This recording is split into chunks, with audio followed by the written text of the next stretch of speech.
and our expectations as we have defined them. No? So this is just the first step, but it's the most important step, identifying the expectations from each of these key figures in the primary care. So I'll ask, siguro the first group will be the group that discuss first contact. So first contacts, very important. It involves developing trust and a relationship, a continued relationship. So let's see how they divide it. Let's give them a big hand.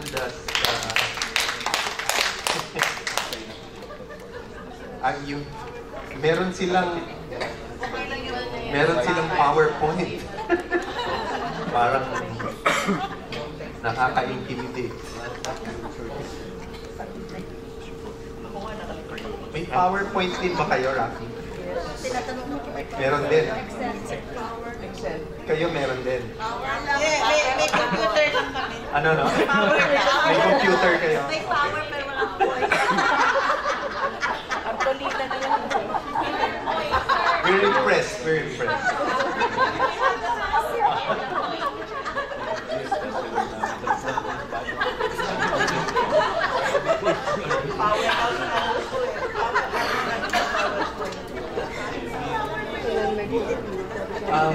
We need a Rafi, can you do the recording of, or then let's have your presentation submitted. So we're gonna spend a few days to try and integrate before we circulate. Kasi after today, we have nothing that's consumable yet.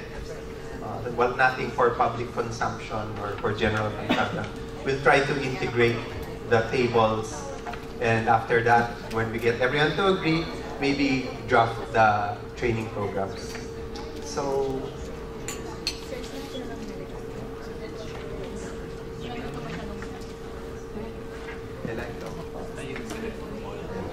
oh, it's a tandem presentation.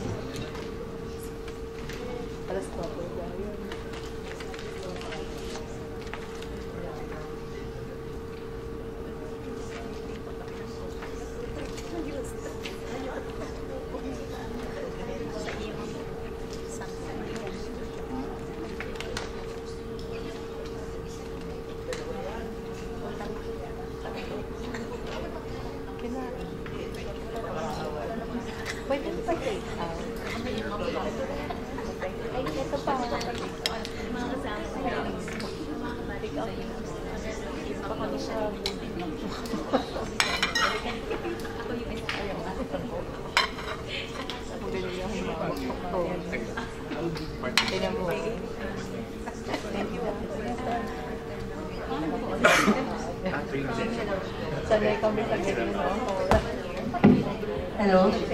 Hi, good afternoon. I'm Dr. Ella Carpio from the Department of Health Policy Development and Planning Bureau. So we're assigned with the function of health workers being the first contact care in the primary care setting. So we first start with the doctor. In general, we agree with the competencies and training objectives that were proposed. Maybe we just have to arrange a bit dun sa competencies. So for our group, it's represented by mostly doctors. We have 2 nurses and 2 BHW, so we don't have a midwife. For the doctors, we agree that it should be the overall lead inpatient care. And then it should also, we put the communication on the second level because we recognize the importance of communication. If the patient does not receive the proper diagnosis or parang hindi niya nakuha yung tamang information, then he or she will not go back to the doctor. Then the third is for the doctor to perform a complete history and PE.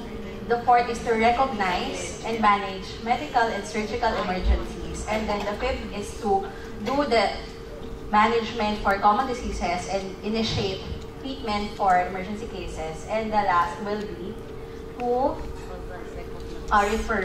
recognize what needs emergency care and appropriately refer. Then for the nurses, so everything that the nurses, the VHWs, and the midwives can do, the doctor should be able to do. But for the nurses, kapag step up siya, they should effectively communicate to nurture patient trust and observe high standards of ethics in initial nurse-patient interaction. Para we recognize that sometimes the nurse will actually be the first contact of care instead of the doctor. So we mean by the standards of ethics is that the nurses should have that sense of giving the patient dignity. Like for example, when examining the patient, there should be like cubicles for the patient. And then they should perform the basic history-taking PE, including nursing care plan formulation. And then the rest will be somehow similar to the training objectives and competencies proposed. So, recognize and manage medical and surgical emergencies, initiate treatment, and coordinate referrals as needed. So, we place there that actually the nurse can activate the service delivery network if in the absence of a doctor.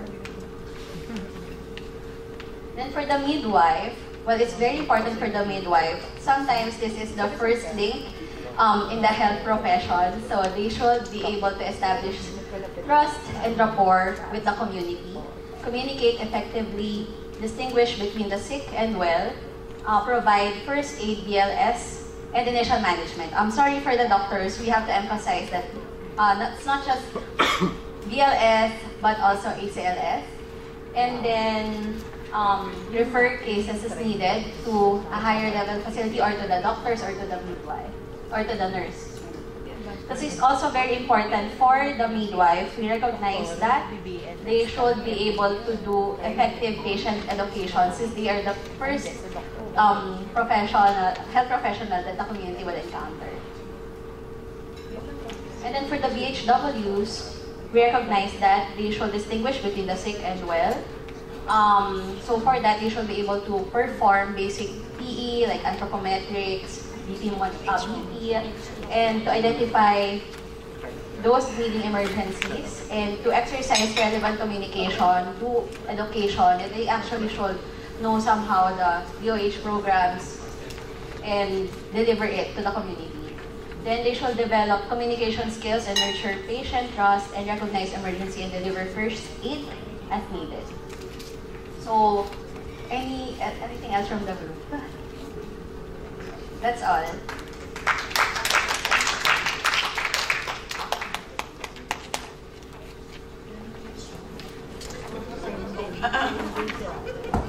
Thank you.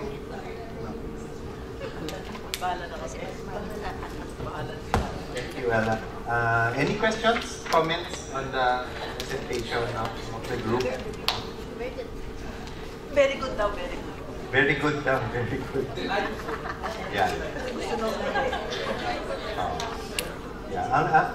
Yung maganda tingnan di ba? Yung develop communication skills and nurture patient trust. No? Pero yun din yung pinakamahirap, di ba? Kasi parang it might have to be a skill you assume rather than something you develop in a BHW. But either way, it's important. But it might be something you should have learned in high school. But it's it needs to be there. So depending on the kind of material we have comprising the team, it might be something we need to work on in that field. Okay, any questions, comments, suggestions? Okay, the second is comprehensive care as a function of primary care. Whose group is that? Yeah. So, assign pala kayo ng presenters. Ako magpe-presenta. Mia, can you present for the group? Parang naisahan ako na. Ang usapan tayo yung magsasama. I'm sure my very loving group will be giving call. Pass the mic. So maybe I'll focus on a few while setting up some of the general comments. And maybe it recurred in other groups. One was that the current content, so looking at the different cadres, the HW nurse midwife and the doctor, in terms of the roles given to them or proposed for them in the document, and how in those roles they support or contribute to comprehensive care, the general comment was that it seems to it reinforces those roles already. So there was not very much change, but the things that were changed were quite concrete. There was general agreement that in this era of subspecialists, it was important to go through this exercise so that the whole team, extending beyond just the specialists or the doctors, for that matter, even generalists, can reach the community. So there was an agreement also on the refocusing, on the focus on retraining for now, but it was very reassuring that in our mixed group, people who were involved in the academia, people involved in CHED, were recognizing the need and participating in looking forward to some more fundamental or long-term changes, curricularly speaking. Another comment was that the hiring of BHWs, for example, is not actually competency-based, but this gave us an opportunity to ask the question. There were efforts to make it competency-based in South Cotabato, kay Vice Pro, and we were exploring how in that exercise and in other NGOs that try to put in competencies for the BHW, it turns out that the effort is very localized. So in this NGO, it's these competencies. In that NGO, it's the following. So later on in the discussion, we found out that there are also other efforts or similar thinking in DOH to try to harmonize and synchronize the training as a package as a whole. So we feel that we're on the right track. And whatever comes of this exercise, we can contribute to that, feed it to our DOH partner.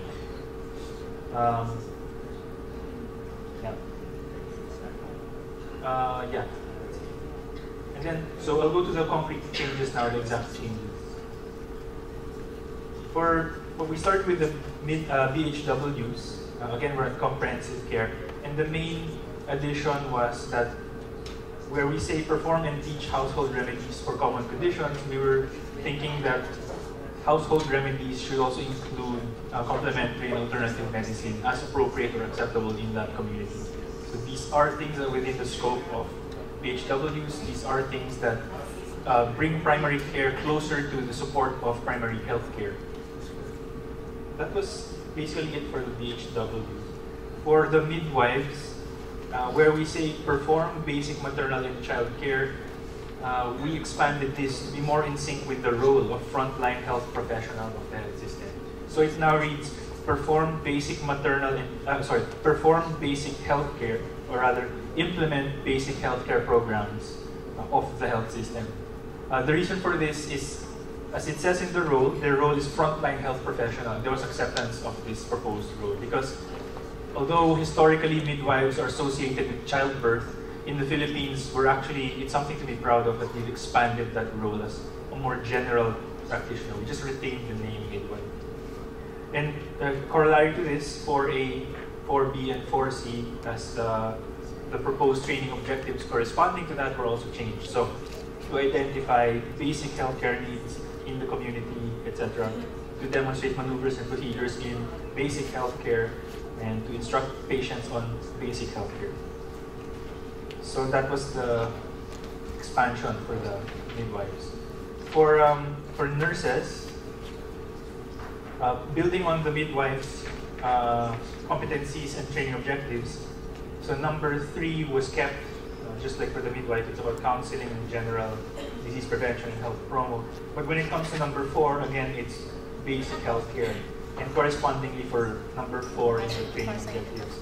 Then before we go to number 5, which is the spirit of that was to add to, it's like what does the nurse bring to the team on top of the midwife? That was number 5, which reads, manage implementation of diagnostic, therapeutic, and preventive measures for common conditions. So the operative word is manage the implementation, which is basically in sync with when a doctor orders something on a chart in a hospital, same pattern, implement, management. But we put something before that, which is to make nursing diagnoses for common conditions. So I'll repeat that, make nursing diagnoses for common conditions. So it follows the train of thought dun sa number 5 na yun, yung manage the implementation.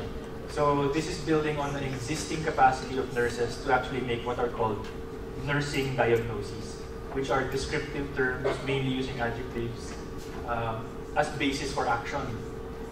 Nursing diagnoses are not identifications of disease entities being named, so it's just describing.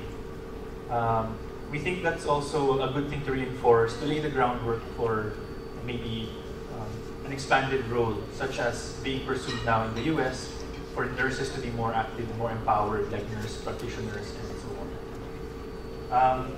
So we also added something to training objectives, number 5B, to demonstrate maneuvers and procedures necessary during urgent medical situations. So the example given was in the absence of a doctor and there's very, very high blood pressure, to be able to give the right medications right away.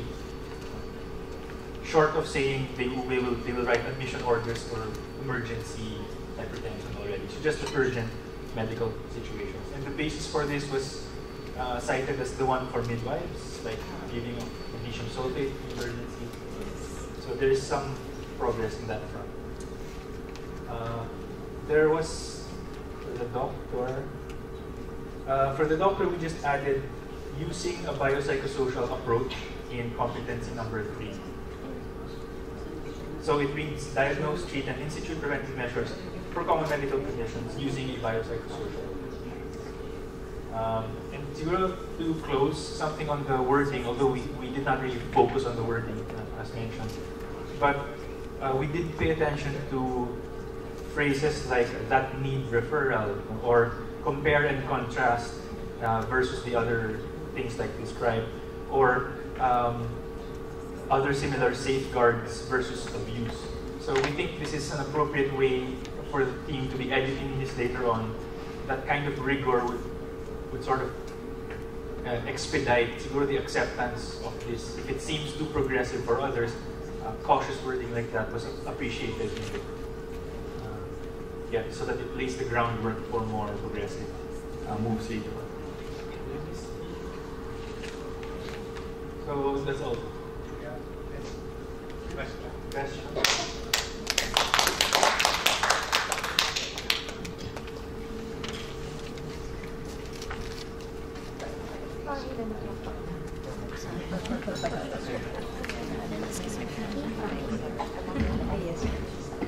Any questions for Rafi? Suggestions? Okay. Merong na-miss from the group members? Anything you want to add to what is presented? Okay na siya. Okay. I was assigned by my group to present. By default. So I was deceived. Itong task, the task of coordination, my group made it harder. And it's more complex than I thought.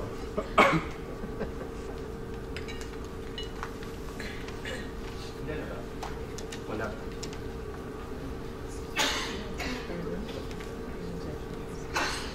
Can I? Paano ba?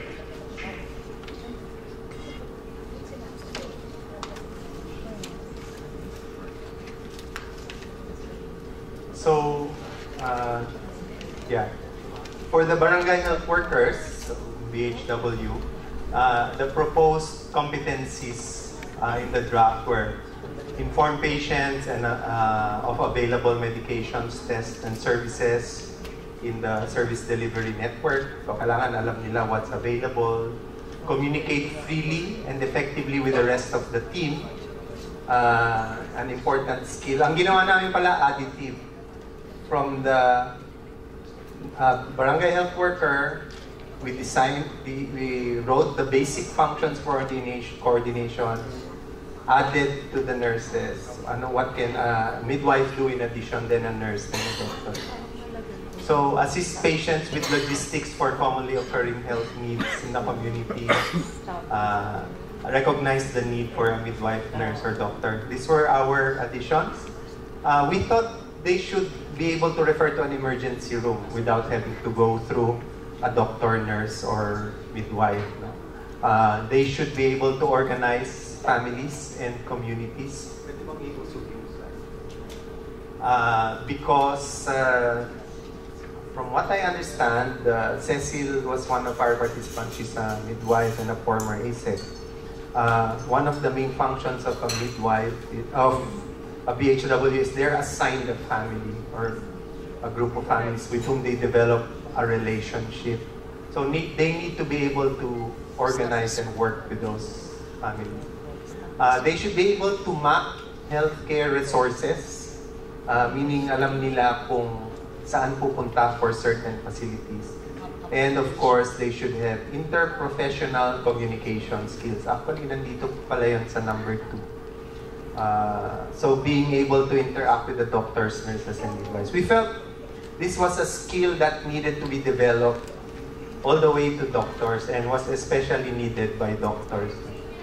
Being able to communicate effectively and being able to tone down their voice when it is not necessary to shout. Yeah. For the midwives, these were the basic. I'll just show you what we added. No? They should be able to manage the barangay health workers in addition to the previous skills. They need to track inventory. So they need to know, someone needs to know when it's running out. And if it runs out, they should know where to go. They need to be able to map the healthcare resources, manage and use clinical records. So we thought clinical record use should begin at the level of the midwife, no? Because this is our main tool for coordination, so that the nurse and doctor can see what the midwives ordered. Inter-facility referrals for maternal care, since they are the experts in maternal care and are even better than some nurses and doctors in it. They should be given the authority to conduct inter-facility referrals. They're also skilled at managing birth facilities. We're not going to put all of this in the workshops, no? Kasi by identifying their functions, some of them, they're already well prepared to do. Siguro we need to focus on things that are new, no? Or that they feel they are unprepared to do.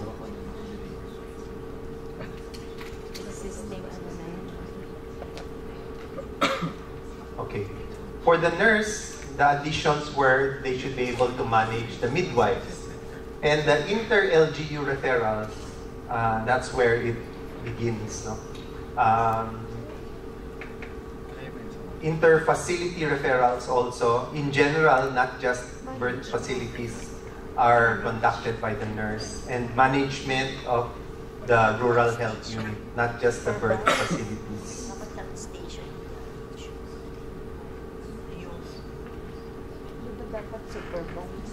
And finally, for the doctor, dito maraming changes. So, doctors need to manage specialty referrals. They should decide, ikaw kailangan mo ng cardio, ikaw hindi na.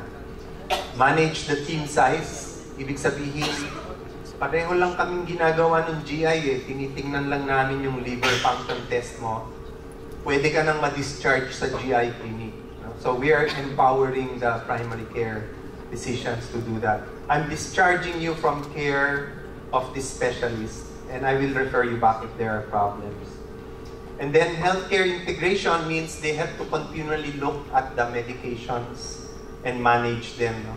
The problem with specialty care is lack of communication, and sometimes yung gamot for one disease has side effects for the other disease. So that's the role of the primary care physician, to look at those multitude of potential drug interactions. They can also refer or order elective admissions, of course. They're also tasked as part of coordination with population health assessment because it prepares them in planning with the LGU, which is the last part, what the needed facilities are for a particular setting. The last thing I want to add here was the difficult task raised by one of our participants on accountability. If that's part of the coordination problem, pag nagkamali ba yung DHW, may nangyari sa pasyente, accountable ba all the way to the doctor? This is a big issue.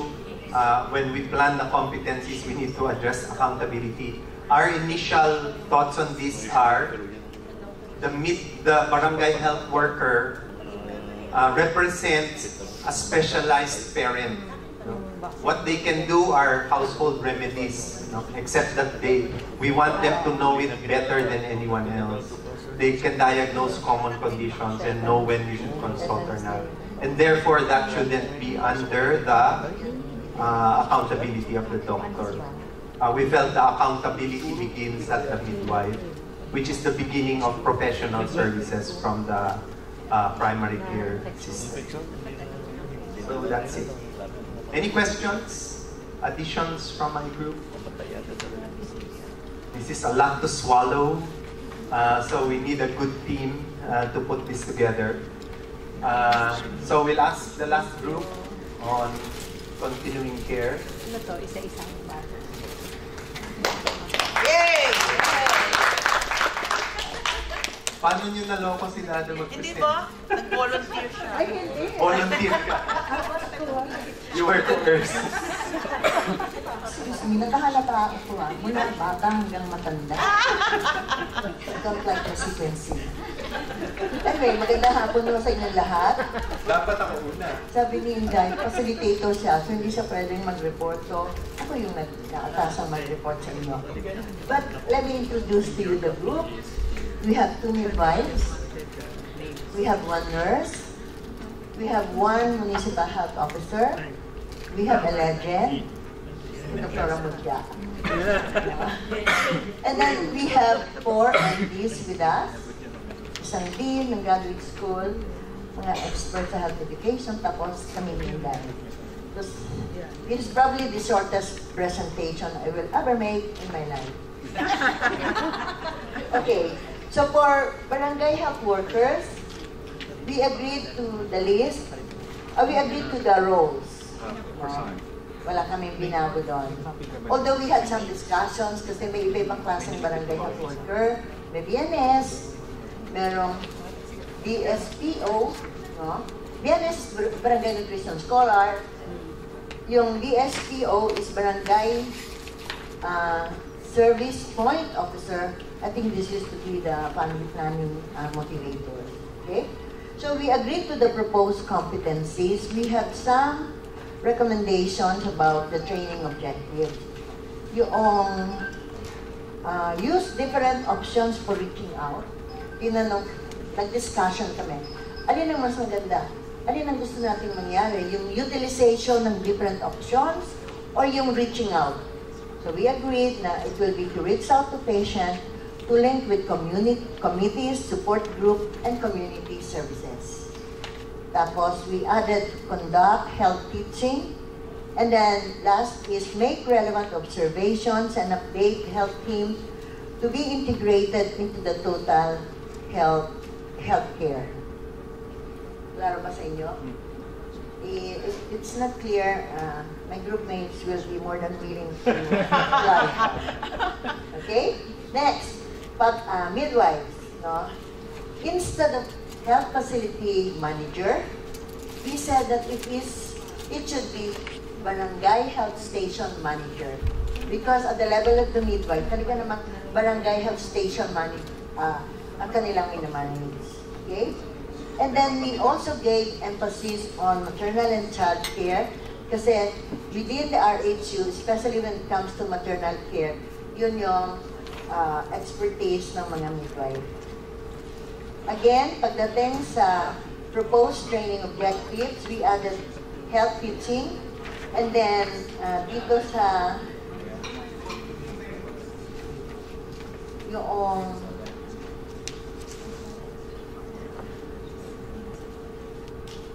to exercise all necessary community-based clinical skills for carrying out orders. Nilagay na namin to exercise all necessary community-based skills. It's not limited to clinical skills. Okay? Now, for the nurses, ganito yon pala. For the midwife, ang role niya, dinagdagan, supervisor to the barangay health workers. Ang nurses naman, dinagdagan ng role, supervisor to the barangay health workers and the midwives. Okay? So, we modified yung top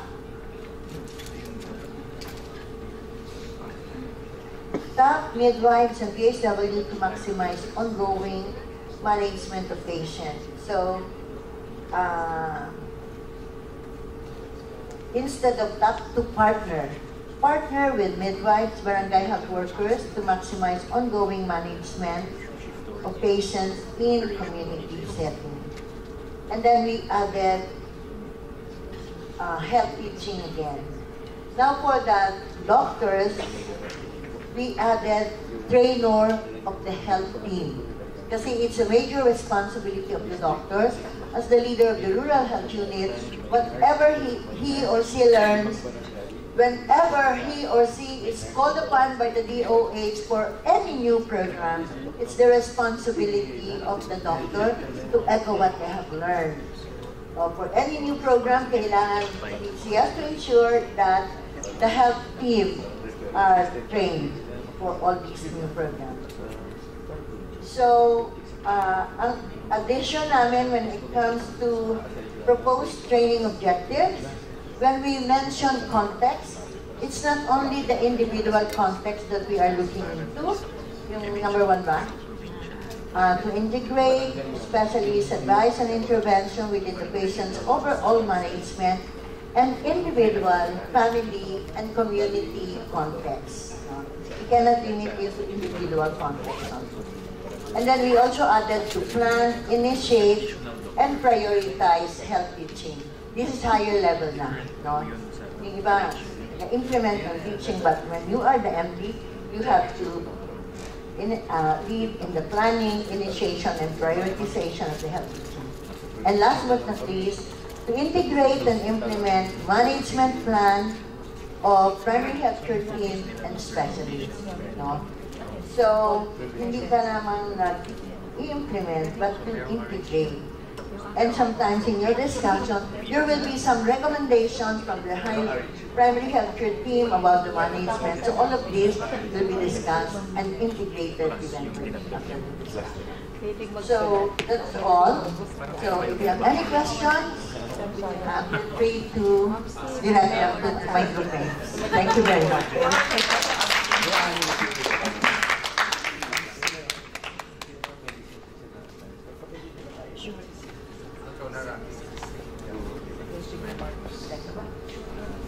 Any questions?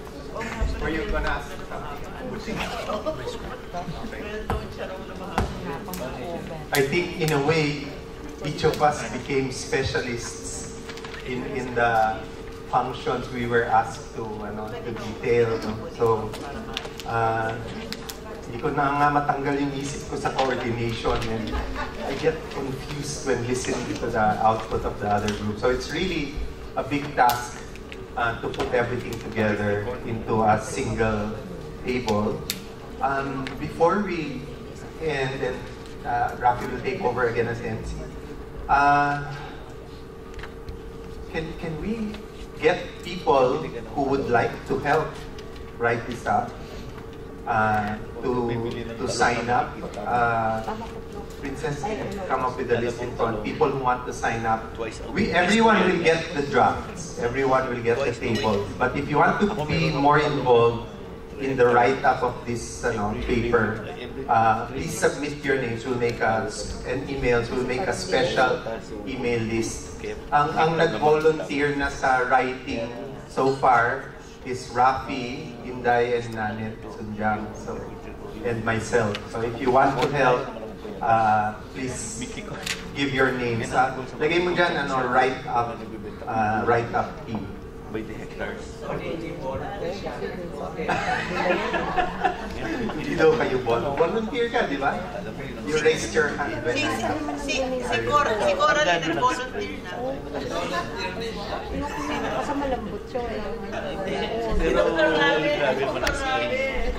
Ay, magbabago na ako. Meron ginagawa natin.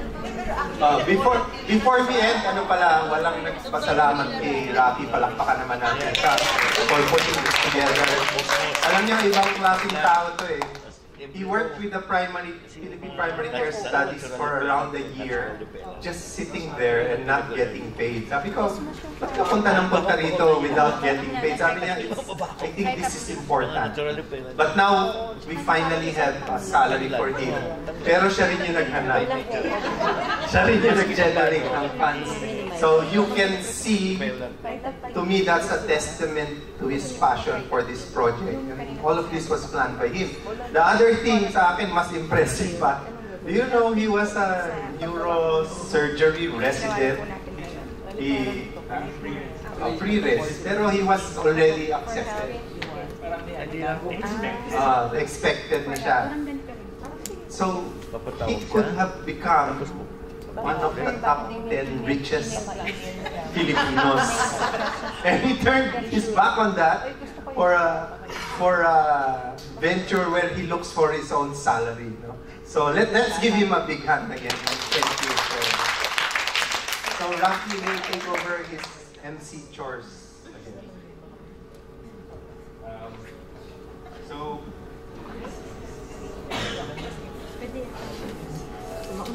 Actually, we have.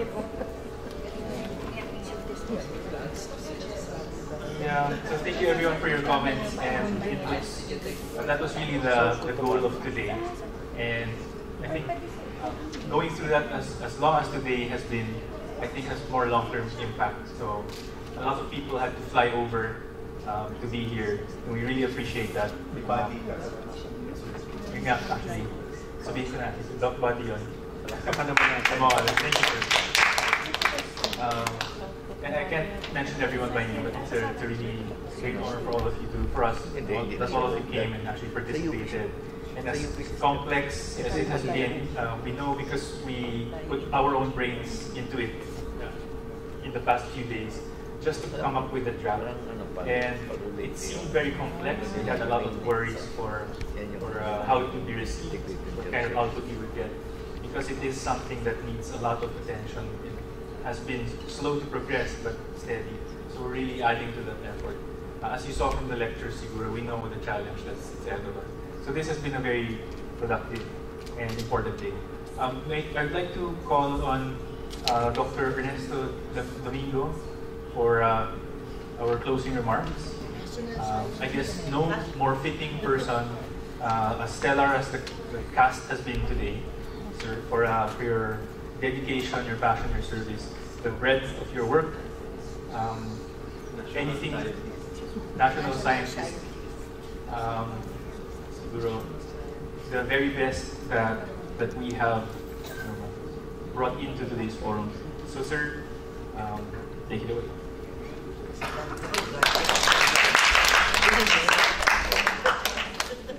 Thank you, Rafi. But we should not forget Vice Governor De Jesus. It's not every day that a Vice Governor will attend a meeting like this. So the most difficult thing for someone is to be the closing speaker for two reasons. Number one, he has to stay the whole session. Do you know that apocryphal story? There was a speaker, while he was speaking, the audience started getting out until only one remains. And he said, "Sir, why did you stay? Why did you join the rest?" Because I'm the next speaker. So, also, no one giving the closing remark can do justice to what transpired. As you can see, another workshop is needed just to put together what you said. But let me just have a very brief message. Our healthcare system can be likened to the leper in the Bible. You know, in the Bible, the leper probably the bottom most in society, not allowed to mingle with normal people. And you have to shout, leper, leper as you walk, and you have to wear clothes that are dirty and torn.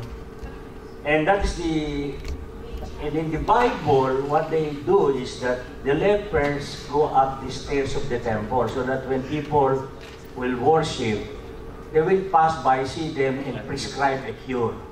So that's what our health system is. It's a leper that is on the temple, steps of the temple, so that everyone who passes by can prescribe a cure. And we have heard so many cures already, prescription. I think we have done enough of that. We know what's wrong with the system. We actually have prescriptions on what to do. The real challenge is now give the medicine. This is one specific example of one of the many prescriptions we are going to give. But since the prescription on the macro level is universal health care, Lynn Lorenzo used to say, sa kanyang quotation, at the heart of the health system is the health human resource or health human workforce. That is very true. That's why this is a very important meeting. The problem with that is, this was from Butching. He said, if universal healthcare were a basic human right, he told me a story about Justice Puno, meeting many lawyers and saying, since health is a basic human right, why don't you guys, one of you, go to court if somebody was not able to access health services because there's nothing to pay for the services? Why don't you go to court and see whether that's a justiciable issue? And I think, being a very good jurist, he knows the answer. It's not possible to go to court and say, I was not given the necessary treatment. I now demand my right to be given the treatment. I don't think the judge is in a position to say, order anybody to give it to him. A legislation is needed to give this power to our courts. Since in Section 15 of the Constitution it says it's a basic human right, the state has the responsibility to provide every citizen with it. And that is also true, I think, in what we just discussed this afternoon. And I asked Butchin Paterno, very short, just 3 slides, very fast, to show why, despite what we are doing now, we have to go to legislation if we want health human resource changes to take place. And that is true for universal health care. As you know, Butching, who Roharu Roque always referred to as my mentor, I just met yesterday with Roque as the person, principal speaker. And the legislation universal health care is very close to being a law.